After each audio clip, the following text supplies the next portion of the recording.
Want to be a better developer and take your skills to the next level? Here are 3 principles every programmer should know. Starting at number 1, we have the DRY principle, otherwise known as don't repeat yourself.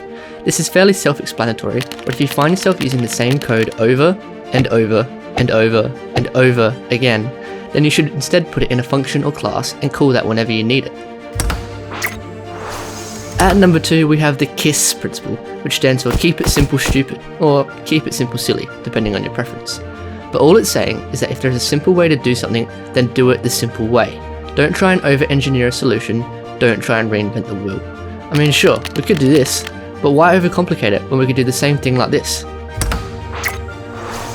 And last but not least, at number 3, we have my favourite, the you ain't gonna need it principle. Given a set of requirements, you should not implement any features except for those explicitly required, even if you think they might be needed in the future.